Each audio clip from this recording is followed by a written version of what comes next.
Did you know that BDSM and kink are healthy outlets for aggression, imagination, and attention? Hi, welcome to The Partition, home of kinky wellness. My name is Dana Shergill, and I am a sexual wellness instructor that dives deep into all things kinky. I'm here to show why kinky sexual wellness deserves a rightful spot within the wellness conversation. So let's talk about it. Hey, and welcome back. I want to start by asking a question that I often ask myself. Do you think our relationships with artificial intelligence is hijacking our ability to become more intimate with other people? That's the thought I had in mind when I bought the book Artificial Intimacy, Virtual Friends, Digital Lovers, and Algorithmic Matchmakers by Rob Brooks. Rob Brooks is an evolutionary biologist and professor of evolution at the University of New South Wales, where he founded and directed the Evolution and Ecology Research Center and established the UNSW Grand Challenges program. In 2011, he published his first book, Sex, Genes, and Rock and Roll, How Evolution Has Shaped the Modern World, and won the Queensland Literary Award for Science Writing. In 2013, he won Australia's most prestigious award for science communication, Eureka Prize. The book that I will be talking about today is Artificial Intimacy and was published in 2021 and, quote, offers an innovative perspective on the possibilities of AI and intimacy with humans in the present and near future. First of all, I absolutely love this book. When I first started reading it, I thought it would be a lot more about learning about sex toys in general, but this book went far beyond that and I learned a lot of neat stuff, so let's just jump right into it. The first chapter is called Meet the Dollbots, which covers what I initially thought this whole book would be about. It detailed a lot of information that Kat and I discussed in our earlier episode on sex bots, which is that technology is advanced enough to program your doll with whatever personality you want, whether that be adventurous, matrimony and talkative, reserved, naive, or even curious. And that as of 2020, the sex toy industry was a $31 billion market with a steady increase in profits year over year. But it went further into why that might be. The steady increase year after year has a lot to do with virtual 3D porn headsets and the expansion of teledildonics. Teledildonics is what any technology that allows two or more people to engage in sexual activity remotely. An example of this is, say your partner lives on the other side of the world. With this technology, you can buy a sex toy that can be operated through an app where your partner can just adjust the settings from wherever that person is. This type of technology helps partners in long-distance relationships, people who are isolated in their homes, but also for sex workers who can work from the safety and comfort of their own home. One sex toy described is a full-body hug machine. This machine is made from soft and huggable fabric that vocally rumbles as it touches and curls around the person using it. We're at a point where someone all the way on the other side of the world can actually feel like they're giving you a hug and touching you all over through the blanket. But we are also entering the world of virtual reality. Many porn videos already are filming in the point of view format so it can be transferred into a whole immersion experience. But the book only touched on sex toys. It went further in the direction of breaking down how our virtual world may be affecting us, how tomorrow's moral panic will be like yesterday's, and raised real concerns on who owns the data and how they could use it. To start, Rob outlines the three types of artificial intimacy: virtual friends, digital lovers, and algorithmic matchmakers. Virtual friends are the artificial intimacy that can mimic how humans make friends, then draw them closer, then grow more intimate with them. Digital lovers are the technologies that emulate, stimulate, or facilitate sex.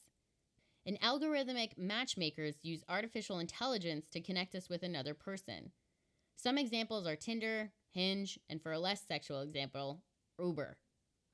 But the idea of machines creating intimacy for us started way back in the 1960s in the form of an early chatbot called Eliza, which was created by MIT computer scientist Joseph Weizenbaum. Flash forward to 2023, AI is everywhere and our relationship with it has also evolved. In 2009, a 27-year-old man actually married his character on a Nintendo DS game called Love Plus in a very elaborate online ceremony that was viewed by thousands.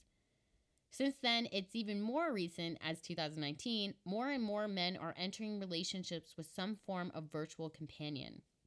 I know I mentioned something like this when I was first exploring AI and sex, but there seems to be a continuous story of men giving up on relationships entirely and making the decision to really bond with their AI robot.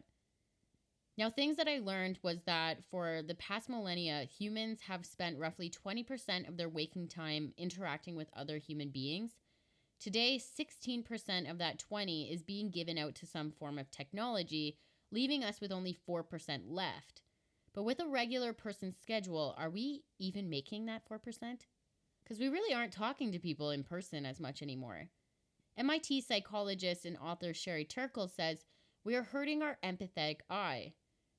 The empathetic eye means making eye contact, attending subtle cues of voice modulation, being attentive to body language, actively listening, and putting ourselves in the other person's position. As she explains what our empathetic eye is, I couldn't help but think it's similar to just being present. I agree the statement that face-to-face conversation is the most human and humanizing thing we can do, and that without speaking face-to-face, people are losing the capacity to develop their empathy. But alas, artificial intimacy is here to stay. In the book, it pointed out that in the first 4 months of COVID, the number of people posting on OnlyFans in the UK rose by 42%. Rob also points out that tomorrow's moral panic will be like yesterday's, which gave me a different perspective on certain looking toys. I know that previously I stated that even though I understand that a sex toy, regardless of what it looks like, is not a real person, that the idea of a child-looking sex toy just didn't sit well with me. However, after reading that in Australia, therapists are required to report patients if they access child pornography, which for the record, I'm anti-child pornography, obviously, but at the same time, I know how hard it is to even go to therapy. Like for me, if a person has hired a therapist and goes and finally starts speaking about whatever they need to work on, that gives me the impression that they are clearly seeking help. And if that help that you turn to throws you in jail, then you're not really bettering the odds of the person becoming better. Like you're actually bettering your odds of that person becoming a reoffender. In this case, if people cannot even talk to their therapist, then these sex robots could certainly become a legitimate and useful tool for them. But what's sad about this is that, most of the time, it turns out that the person committing these crimes also come from a background of abuse. So this cycle just continuously repeats. I see now that artificial intimacy is boundless for what it could be used for. Trying to contain it into a moral box of what is and isn't acceptable just isn't going to work. I understand, like most things in life, not everyone is going to like or possibly understand why one thing turns on one person but not another, especially within BDSM and kink. My rule is, as long as it involves consenting adults who know what they're doing and adhere to the possible risks and aren't intentionally hurting themselves or another person, anything goes. But one major topic that the book shed light on is that porn does not increase violence against women, or at least the rate doesn't rise higher than other crimes. In the late 1960s and early 1970s, Denmark, Sweden, and Western Germany were the first countries to legalize porn, which is crazy because I don't consider that actually a long time ago, but regardless, they saw no increase in rape incidents. But during the same time frame though, rape incidents did increase in the United States, but no more rapid than the other violent crimes, and since 1980s, it has since declined. According to the U.S. Department of Justice in 1994, before the internet, was what we know it is today, 2 in 1,000 people over the age of 12 were victims of rape or other sexual assault. Over the 20 years coinciding with home internet, sexual assault victimization rates have halved to 1.1 per 1,000. What I found kind of interesting is that female rape and sexual assault victimization between 1997 to 2013 dropped by 50% in the U.S. Basically, it found that anywhere it was scientifically investigated, that as pornography increased and became more available, sex crimes either decreased or not increased beyond the rise of all other crimes. So Rob suggests at this point it's time to disregard the hypothesis that pornography contributes to increased sexual assault behavior. Although our crime rates have not changed, I'll talk about this a little bit later, but our attitudes about women have certainly changed because of pornography. But another thing is our technology is becoming so advanced that we now have this thing called deep fakes. Yeah, the most recent deepfake that I saw that went viral is the Pope in the white puffy jacket. But the problem of deepfakes, at least when it comes to sex, is that revenge porn is going to be taken to a whole other level. It won't take much to transfer a picture of someone's face onto a naked body. Although I believe that you need to be aware of deepfakes, at the same time, there isn't much we can do about it. Another concern Rob went into is how artificial intimacy and the data we give it as consumers will be used. Rob talked about a robot dog called Abo that Sony originally created in 1999 that acted like a full-blown puppy. Although the project was halted in 2006, it was resurrected in 2017, and the project was back with robot dogs more puppy-like than ever.